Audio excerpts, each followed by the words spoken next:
Alright, as promised, bruh. We got The Walking Dead by Pandera.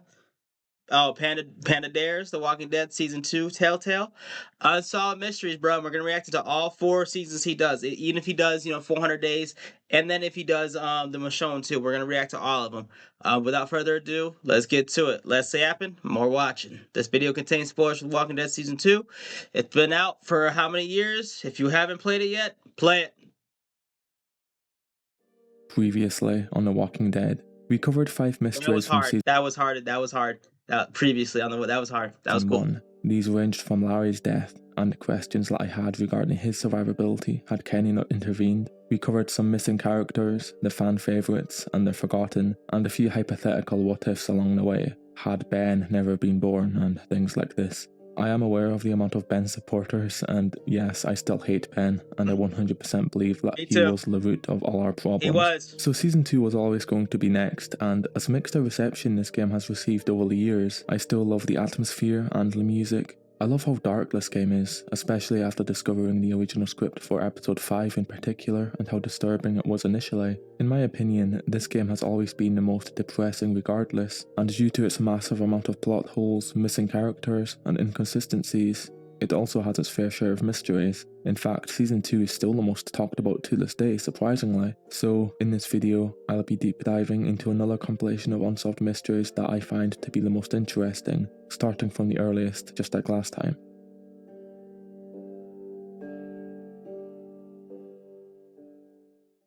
But I'm Krista. I don't want to call her Krista. That's just confusing. So name her Genevieve. I don't care. How can you not care? What on earth happened to Krista's child? Before the death of Omid at the start of episode 1... It was something playing, even as a kid, I was wondering, I was like, what happened, or why didn't she have the baby? What happened? But then again, like, seeing the conditions the world was in, bruh, I'm not surprised. Like, I don't think she could have maintained, especially, because, we know what happens to Omid, right? So imagine how much harder that got to maintain the baby, and then a young Clementine too, so... We see Krista healthy, deciding what to call her soon-to-be-born child. Omid's adamant that we call it Omid Jr. if it's a boy, and Krista if it's a girl. Very original. He also throws out Genevieve as a last-second curveball. Overall though, they're in good spirits until Omid gets killed by a bandit, and we're skipped ahead 16 months into the future. It's at this point where the mood has completely changed. Straight away the camera pans into Krista's stomach, immediately confirming that the baby... And Krista even seems a lot like, this is not the Krista we know. She's become a lot more bitter. You know what I'm saying? Like, we can tell something's happened, like something traumatic or something like life-changing, like attitude-changing has happened to her. Oh, bruh. There we go. Charging. I did not mean to do that. And... Charging, bruh. Time. It's my number one. It died, I'd 100% to endure horrible that happened to Omid Jr. Many theories have surfaced over time by a bandit, and we're skipped ahead 16 months into the future. It's at this point where the mood has completely changed. Straight away the camera pans into Krista's stomach. This isn't, like I was saying, this isn't the Krista we're used to. This isn't the Season 1 Krista we met. We can tell like something has changed or something like bad has happened. Like confirming that the baby is no longer with us. She's also malnourished and dehydrated. Heading north in search of Wellington, they mention the extreme temperature and that they have a couple of hard months ahead of them before they eventually reach it. The thing that's the most surprising about all of this is that there's literally no mention of Krista's baby at any point in the game after Omid's death. We only have one statement from Clementine at the end of the game, which I'll use as evidence later. So that's really about it. Over the years, this mystery has become notorious as being one of the most horrific and honestly an enigma. We're only left to our imaginations on this, but although we can only really hypothesize about what really happened to Omid Jr., many theories have surfaced over time, so let's go over a few of them now.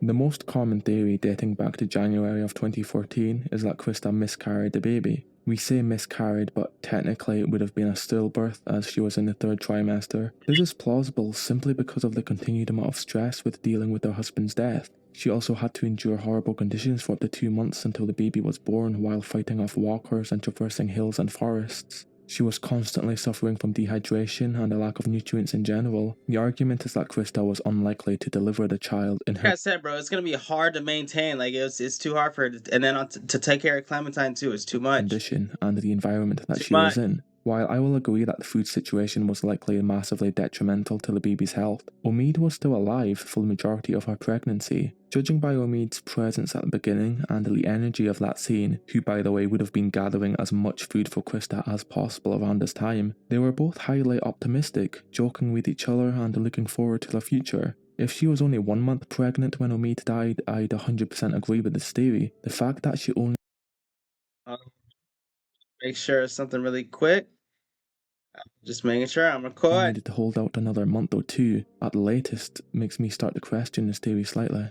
The point that stress increases the chances of stillbirth is true. They do not affect miscarriages, however, so there's a misconception there. I'm torn on this because every theory that I'm about to show you just gets worse and worse. A miscarriage was the least of our worries, as disturbing as that sounds. I would want this theory to be true, but I don't think it is. The second last point is that excessive exercise contributed to its death. This is false. From the data I've read, there's no link here either. The nail in the coffin for me was that these situations are almost non-existent anyway. In Krista's case, around 1%. There was a chance, but I don't think it's enough to convince me. Ironically, Larry was Bro, you learn something new every day. I didn't know that. Look at The Walking Dead, bro. Teaching us something 12 years later, 13 years later, 3 bro. times more likely to survive No the heart inspiration. attack than this. I hate to say it, but Krista's baby was born and something else happened to it. We need to find out what exactly. Abandoned? Why would she do The that, second though? most popular theory is abandonment. For obvious reasons, the baby could have died soon after it was born instead, or Krista simply couldn't sustain herself or the baby for a prolonged period of time while also caring for a tiny-year-old Clementine, You're right, so like they I've been left it in saying. the forest and kept walking north. It's a very disturbing theory that's fitting for a game such as this. It's the one that I believed for a very long time and still lean on occasionally because there's no way to suggest otherwise. There's only one singular piece of dialogue at the end of the game that makes this theory that much more believable. When Jane pulls her little manipulative bitch moment and orchestrates the death of a newborn child just to get a deserved violent reaction out of Kenny, so glad she's dead by the way, she's even worse than Ben, I swear to God. Kenny storms out in the cold to look for him, and Clementine says this. No, not again. Not again. This means one of two things. Either she's referencing Krista's child. It could also be the game's way of telling us exactly what happened. Specifically, the way in which Jane lost the baby was a direct nod to the abandonment theory. Or two, she's referencing Kenny's possible reaction and breakdown, I think it's more reminding the her trauma, of Doc yeah. and Katja's death in season 1. Because I feel like Clementine would Rita in the I previous feel like if that was the case about the baby, Clementine would have got more emotional and been more like crying, not more scared. You know what I'm saying? That's what I think. I think she's more. I think she would have been more like, I don't know, more. Yeah, more. Yeah. episode, she knew the effect that another loss would have on him. I'd lean towards the former personally, but tell me what you think. Ultimately, we're left to draw our own conclusions on the complications that eventually drove Krista and Clementine to make such a difficult decision. It's highly likely that the baby died before it was abandoned. Again, basic necessities like clothing or food were not available after a certain period. Any food that they did find would have had to be blended down into a liquid form. And you can't. Unfortunately, hunting weasels or other small animals was their primary source You of just food can't, during bro. the hike towards Wellington, and a baby cannot swallow meat. My final conclusion is And the that it weather, passed the away cold. because of malnutrition or exposure, but not necessarily abandoned. There's one more theory that I want to discuss that would have theoretically taken place after the baby died. Please skip ahead now to the second mystery if you want to avoid any disturbing subject matter. You've earned this, so hold it up high. No, we gotta watch You it, don't just bruh. give an extra hand. You Nah. give your Okay, so there's not a whole lot to work with here. This theory has circulated around some Reddit forums and I thought it was too weird to leave out, so for the sake of inclusivity, I will give my brief input on it. Does anyone seriously think that this was a possibility? I understand that it's a known occurrence in real life situations, I just don't think that Krista or Clementine were St. John enough to resort to something like this. If for whatever reason they did, it doesn't translate after the time skip and the actions of Clementine throughout the game. In the scrapped script for episode 5, Clementine was supposed to die with Alvin Jr. in her arms just so she didn't have to bear the weight of leaving it behind, and that's speaking for the previous theory, which isn't nearly as far removed as this. It's a slight possibility, yet I doubt anything will ever be confirmed. Just like with many mysteries on this list, the fate of Krista's child will remain a mystery for many years to come unless we see her again and are given some closure. So, what do you think? Was it a lurker? A bite like that could be anything. Only one way to find out. How? We wait. What? By tomorrow morning, if the fever set in, we'll know if she's gonna turn. In the meantime, we can lock her in the shed. Let's just take a step back for a moment and ask ourselves this. Was the guy who couldn't tell a dog bite from a human The thing, this being this far into the apocalypse, or like the walker, the infection, and then also being a doctor, you should be able to know the difference between like a walker bite and a dog bite. I was like, I think I said that in the video too when he sent us to the cabin. I was like, bro, you're a doctor and you don't know the difference between the two. It's like it's totally different jaw lines, totally different like teeth sizes. And I'm just like that's what I'm saying. I'm a basic person. Like I don't know dentistry. I don't know like dogs' mouths like that. I'm just saying I just know the difference because I've low-key been bitten by dogs, so what I'm saying, I know the difference between being bitten by a human, being bitten by a dog. Like it's different, bro. So the fact that a doctor couldn't see that is kind of concerning. So I kind of understand why people are questioning his like credibility. You feel? bite. The same guy who forced a little girl to sleep in a shed overnight, which would have killed her regardless if it was a walker bite or not, because infection exists. Is it far-fetched to consider that Carlos was acting all along? That he was never a real doctor and was only using a valuable job title as a bargaining chip to help ensure his daughter's safety in a group that didn't know any better? I love asking questions. I don't particularly like Carlos or his annoying daughter, and the community have had their doubts for many years, so let's try and delve deeper into this. Starting from the bite itself, on the surface there's absolutely no justification for why he couldn't tell the difference. When I first played Season 2 at 12 years old, which was my introduction to the series, I thought maybe he was partially blind as well or something. The dog bite is the sole piece of evidence that drives home this theory right from the start. Needless to say, there's a huge difference between human teeth and canine teeth. And he but should here's know my that as a defense. doctor, bro. Carlos had to have been the best liar in the Walking Dead universe to keep this a secret for so long. If this theory is true, then it means he convinced the likes of Carver and Pete, a chess master and a poker genius, that he was in fact a medical professional. If anyone could see through his lies, it was these guys right here. Even if he wasn't a doctor, he wouldn't have overlooked this detail unless he had malicious intentions. He would have been like, yeah, I'm a doctor, and it's clearly a dog bite. A theory I have is that he knew it was a dog bite all along, but he just didn't want to risk Clementine infiltrating the house and influencing Sarah. So he sent her to the shed to die from infection. I wish you wouldn't have done what you did. If she knew how bad the world is, what it's really like out there. Tell her, bro. Stop sheltering her. Cease to function. She's my little girl. She's all I have left, and I would ask that you stay away from her. Deep bites like these have been known to escalate rapidly within a few days, or hours even, and Carlos knew that, because he is a doctor. We can overhear a secret piece of dialogue at the house where he confirms all of this. Look, there's no point in arguing about it now. She's in the shed, she's not gonna hurt anyone. We'll just see what's what in the morning. But Carlos said she could die if she doesn't get her arm treated. Assuming she doesn't turn. That true? The girl could really die. If the infection spreads, anything's possible. It could definitely get a whole lot worse for her. So he knows, right? Don't we have penicillin? Or something that could, stop the infection from spreading? We have some, but not enough to spare.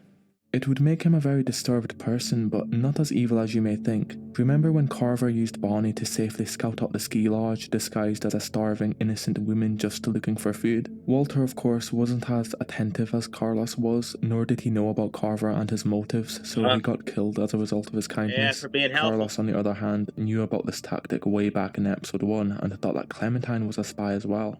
We can overhear another secret conversation at the house by peeking through the door a few more times. He also informs Alvin about our possible connection to Carver off camera, then by knocking on his bedroom window, he will explicitly mention Carver by name. Yeah.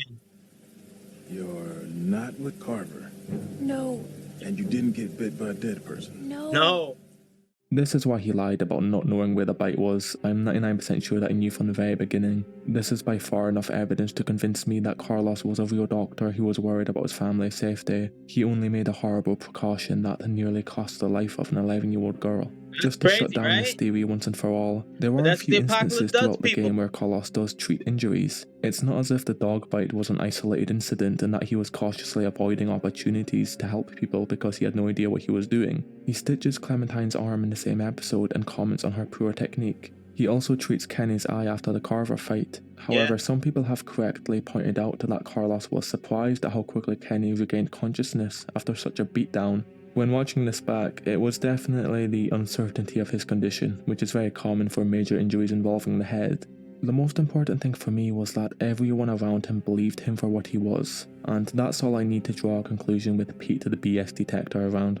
Here's a last second mini theory that I've remembered. Carlos could have still been a nurse. This would explain why he was able to lie to Pete and Carver without raising much suspicion. The injuries mentioned could have easily been treated by a nurse. We never did see him perform surgery or anything like this. In fact, he was awkwardly silent when Pete mentioned cutting Clementine's arm off.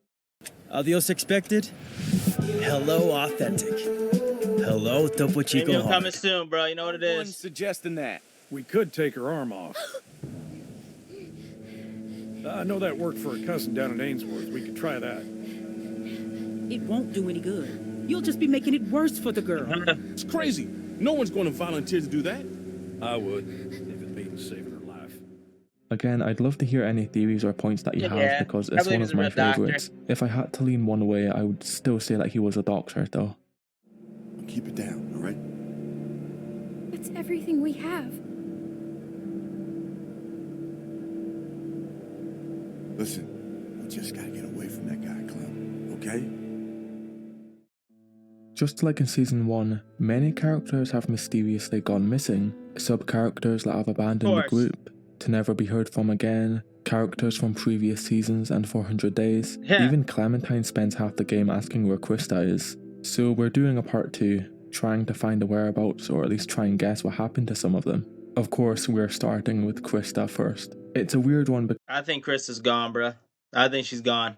Because it's one of the few mysteries I've seen where the verdict is as close to 50-50 as possible. Some people think there's still hope for answers or her return to the series. I'm on the side where we wholeheartedly believe that she died right then and there in the forest. We didn't only believe it, it's clearly audible. If you choose to sneak away from the raiders, Krista gets stabbed, and we hear a gunshot while on the run.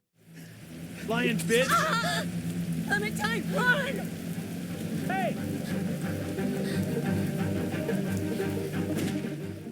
Still an extremely high likelihood that she died, but an argument can be made that the gun was aimed at us and not Krista. Well, in the other scenario, which is exactly the same minus two things, Clementine throws a rock off of this guy's face and she tells Krista to run. Instead of being on the ground, she's knocked down with a blunt object, hit in the head with the gun, then shot. There's no argument whatsoever that she wasn't killed here. By extension, the gunshot in the other scenario shared the same sound as this, which means that they were both aimed at Krista and not the other way around. I was gonna say, yeah. What the fuck? Krista, run! You hear it? Yeah, there's just no way. I think the whole thing with Clementine asking about Krista the whole game was just for dramatic effect and it was never intended as a hint. Clementine thought that she was being shot at because she was terrified, but we know that the gun was always aimed at Krista. There's a common myth that this body by the lake is her. This wouldn't make any sense as she wasn't alive, so why drag her body out here for no reason? Krista's hoodie was also yellow and not blue.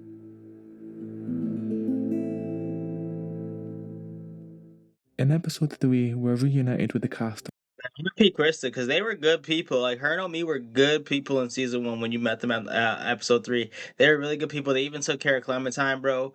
Yeah, that's kind of heartbreaking to realize. Like I kind of brushed it off, but like now it kind of confirms it, bro. Like yeah, she's gone. You know what I'm saying? I didn't realize she gets stabbed in that one scenario, bro. That's fucked up.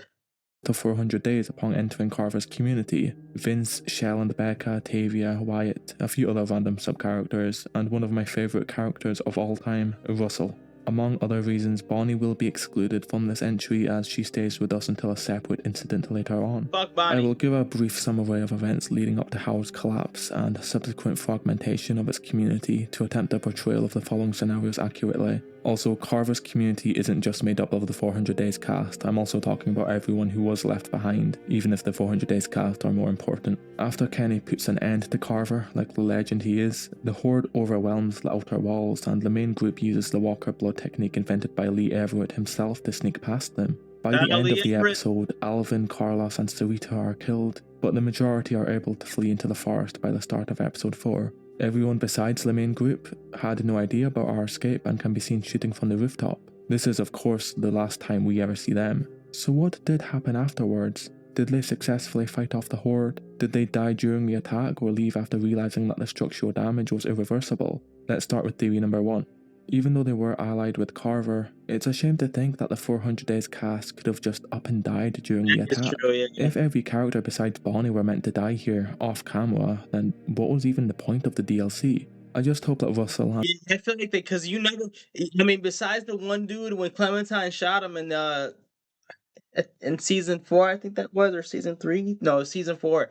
Like, you never see the rest of the cast again, and it is kind of sad to see, like, okay, yeah, this is the place she was talking about, but they could have done more with, dude, they could have done more with that cast, bro. They could have done more than just having killed off the Carvers. Because the shooting continued long after we had already left. And then even on top of that, they didn't even have big parts at Carvers. They were just more like kind of like side characters. Like, no, like you got to do more with them, bro. Like, okay, obviously this is the place that the lady was talking about because this is here and shit. Like, but still, like, I don't know. They could have done more with that cast overall, bro. They really could have. Time we returned with Jane in the one ending that I would never choose in a million years. Everyone is gone and there's just no way to tell. Or is there? Pay attention to this last scene as we walk into the trees. We can still see the rooftop off in the distance, the figures of Carver's soldiers still firing, but even further back than that we can make out the faint silhouettes of walkers closing in on them. They couldn't hear them approaching because of the gunshots. They didn't make it after all.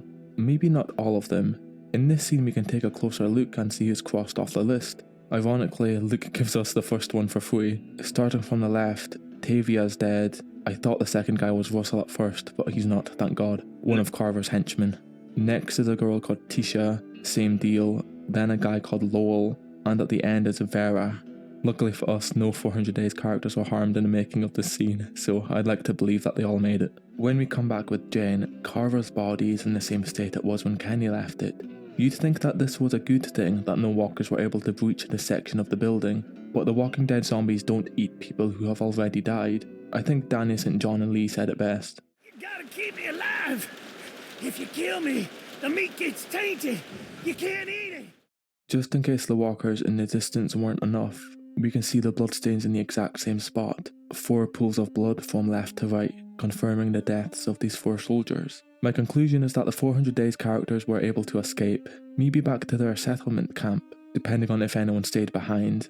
Anything beyond that I'd only be guessing, but I'm sure most of them are fine. The only character who shows up in the later seasons is Eddie, Wyatt's friend who was travelling with him at the start of the outbreak. Yeah. Clementine kills him while looking for AJ in the flashback scene at the end of season 4, which is just after the events of season 3 I believe.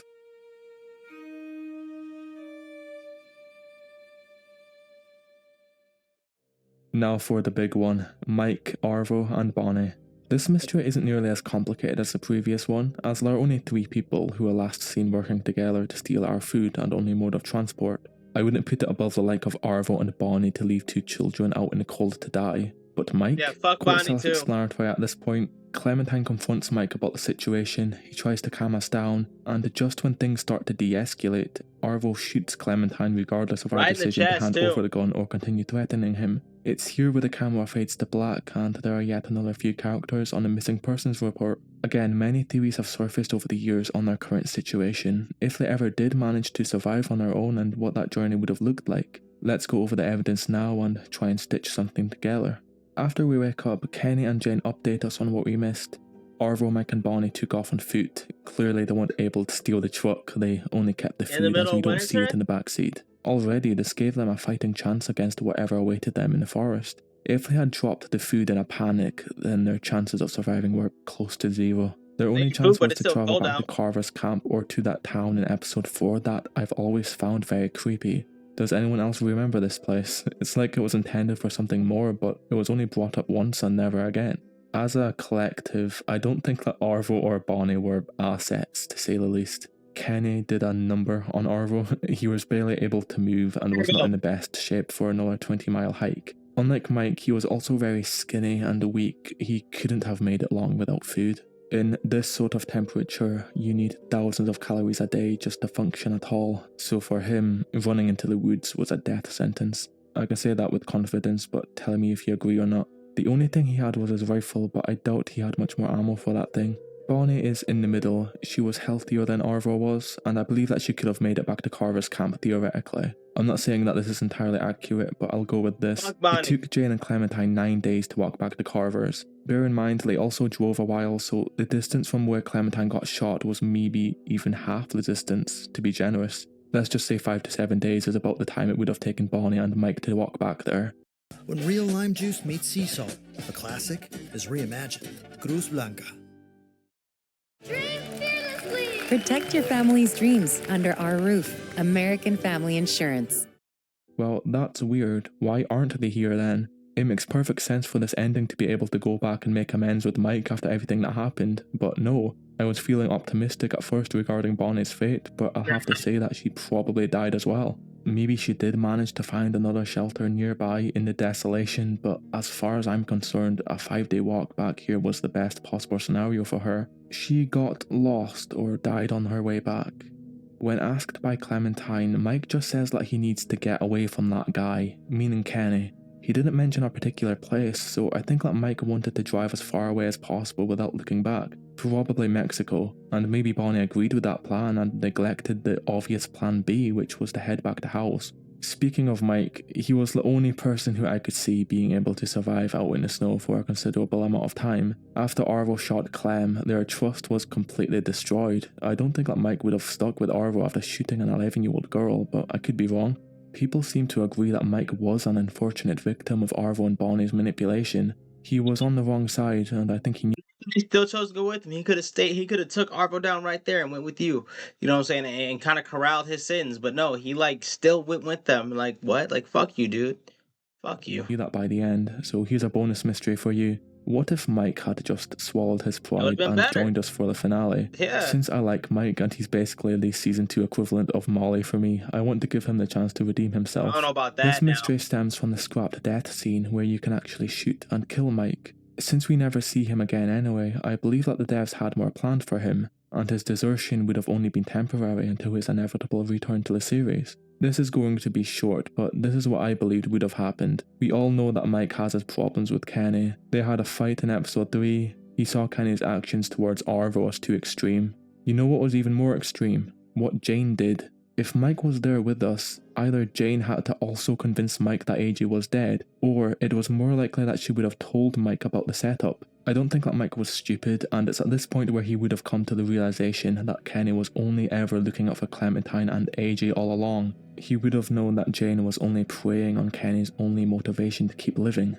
and that's why he would have teamed up with Kenny and killed Jane even easier. If she didn't trust Mike enough to let him in on it, it would have been quite different. From an outsider perspective, Jane wasn't really at fault for AJ's death since they all got lost in the snowstorm. Kenny's reaction was very extreme, which is funny since this is the scenario where AJ died and not the scenario where she pretended that he died. In this case, he would have broken up the fight, but nothing more. If Mike tried to team up with Jane, then Clementine would have shot him too, so I don't think he would have tried anything. Yeah, he would have stuck around until Wellington. It would have been 2v2, bro. If Mike was on, no, we're not letting you do that to Kenny, bro. Nah, 2v2.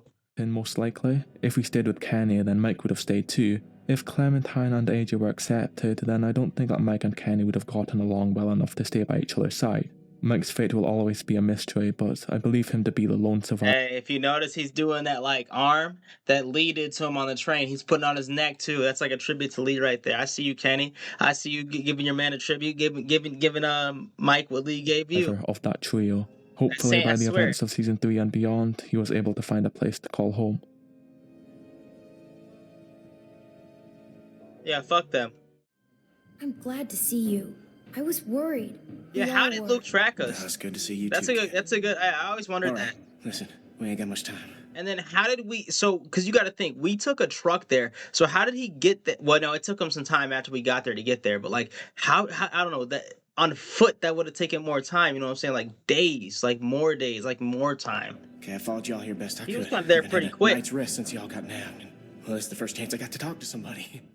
This is the most obscure mystery on this list, which has always been surprising to me considering the impossible task that Luke had. To Yeah. both find his way back here and then proceed to sneak into the comic book store undetected seemed ridiculous, but he was able to accomplish it. I ask the simple question, how did he find his way back? What exactly happened in between Ski Lodge and episode 3? And how was he easily able to survive in the forest with all of those walkers for days without food? When we encounter Luke in the comic store, he's very sleep deprived and covered in blood. Looks ill. He says that he hasn't had a good night's sleep since we got kidnapped and then followed us the best he could. He also didn't come into contact with any other people along the way. That's the extent of the information we're given in the game. We don't know how long the truck ride lasted. For a point of reference, I only know that it must have been very long since they stopped for a toilet break along the way. The Walking Dead takes place all over the US. Season 1 takes place in Georgia. Season 2 starts in Georgia before the time skip. Episodes 1 and 2 are primarily based in North Carolina. The ski lodge in episode 2 is based off of an actual ski resort, so that's where Luke started. Now, I could be wrong, but it's widely believed that episode 3 takes place in another state entirely. I believe it's Tennessee, which is the nearest western state.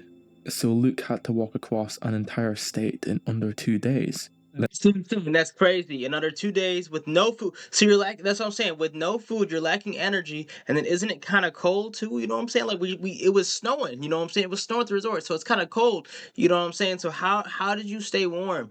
Did you maybe how did you stay warm? How did you keep yourself fed? You know, maybe you drank from a creek or whatever. That's fine, but how? And then I don't know. And then like how'd you sleep? You haven't been sleeping well. You haven't got a good night's sleep. But how did you? So you've getting some sleep. You just you haven't got a good night's sleep. So how have you been sleeping? You know what I'm saying? I don't know. I got questions about that. Let's see if Google Earth thinks it's possible. Yeah. This is very interesting.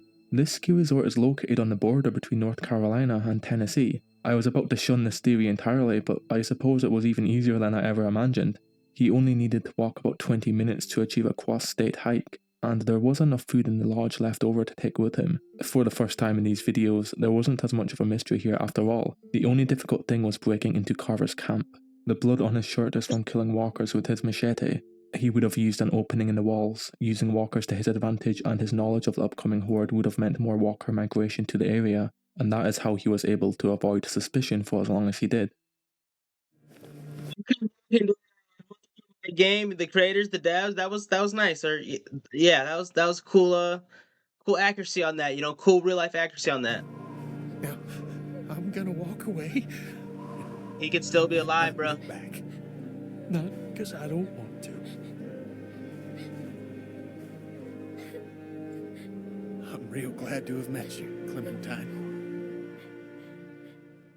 In all but one ending of Season 2, we have the option to kill Kenny, or he dies later in the epilogue scene of Season 3. This is if we stay with him after reaching Wellington, as everyone knows by now. The only path where his fate is uncertain is of course the Wellington acceptance ending, where we say our goodbyes to Kenny, he gives us his hat that we barely ever see again, and he walks over the hill without looking back. From this point forth, any hint that That is true. So if you should pick that ending, what happens to his hat? Is it in the item? It's never in your items. It never shows up. We played Season 3. I only ever seen that hat. Damn. Well, I think I chose the ending right. You know, right often. But like, that's interesting. Damn. They just let Kenny's hat go to waste. Huh? Return or even a reference to his existence is dormant. Clementine doesn't shut up about Lee, and I agree that Lee is the most important figure for her and is the best character in the series.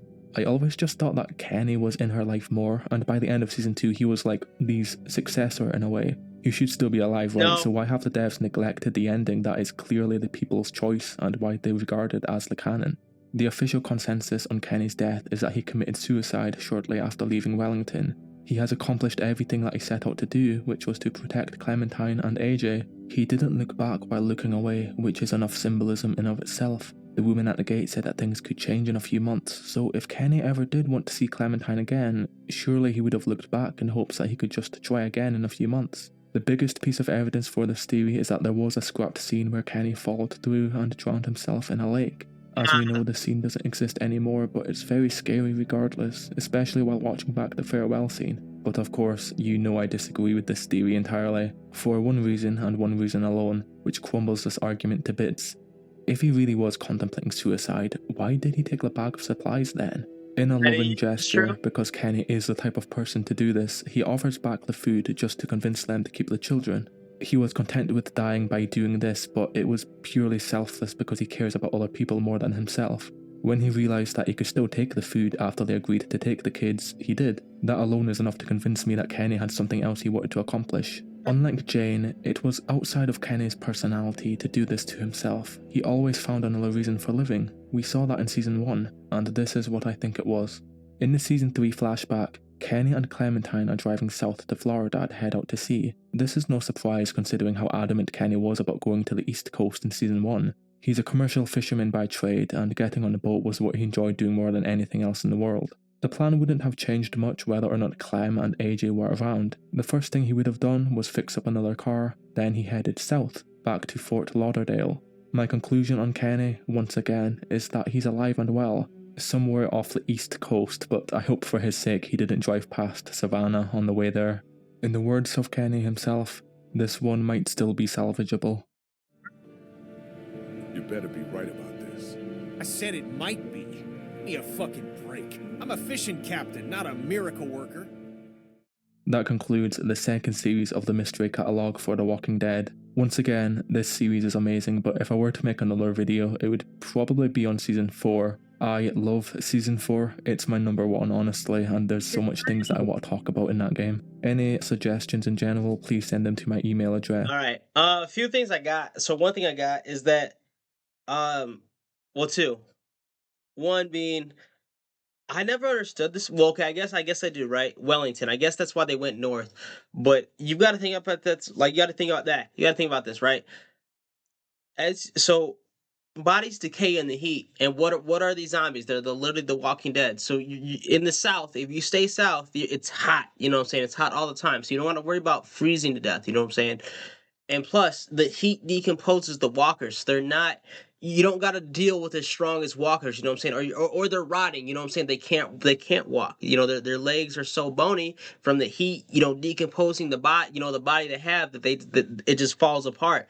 So it never made sense to me in the story. I get Wellington was in the north, but to me, I would go south because it's warmer. Bodies decompose. You know, we're talking about zombies. Bodies decompose quicker. I'd rather fight, you know, a skeleton than a big beefy, you know what I'm saying, Larry type zombie. You feel me? Yeah. So I don't know to me that never made sense why they went north. They only made things harder on themselves because you're dealing with cold. You know what I'm saying? When you were in a you were in a city, get out of the city, right? Get out of the city, go to a suburb, go to a rural area. Yeah, but like I don't get why they went colder. That doesn't make sense. That didn't make sense to me. I wouldn't have gone for Wellington personally. It's the death trap because you got to think you're all the way south. You got to go all the way north, and you got to go through the cold to get there. You know what I'm saying? On foot. So, two. What was I gonna say? I forgot what I was gonna say, bro. Nah, not now.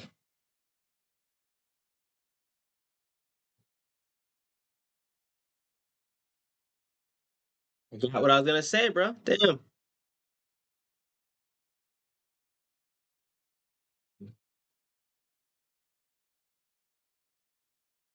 Bro, I forgot what I was gonna say. I yapped too long. I'm trying to think.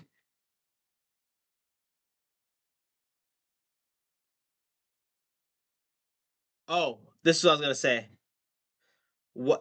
I guess Kenny, yeah, it makes sense to go to the East Coast or to go find your boat, but like don't I don't know, be smart about it, bro. Like don't go back to a city, you know what I'm saying? Like I don't know. One, you already tried that, so why would you try it again, I guess? Like what's your hope?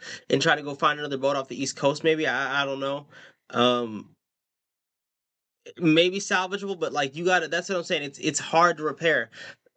So let's analyze that. What if Kenny goes back to Macon or Atlanta? What if he goes back to Atlanta, tries to fix up that boat that he was talking about salvageable? Granted, Crawford's right there. You got to think Crawford was right next to that port, so whatever he needs, he can just go over and grab it. You know what I'm saying? If he knows how to fix the boat, let's assume he knows how to fix the boat. I don't know. It's just too risky. It's too risky to sit out on the lakefront. You know what I'm saying? All day and night fixing this boat with walkers actively walking around. You know what I'm saying? Granted, they're bone, they're deteriorated flesh, but still, it's risky to me. So I don't know. Would he have gone back? I don't know. I guess he wanted to be on a boat, but I don't know. It's not a smart choice to me. I don't know. And in some stories, he's not even alive anymore. So we hope Kenny's alive, but yeah, that's all I can say for that. But yeah, that's all I got for these, man. I love this stuff, so if he makes another one, I will be reacting to it. But for now, that's gonna do it. Good morning, good night, good afternoon. Peace.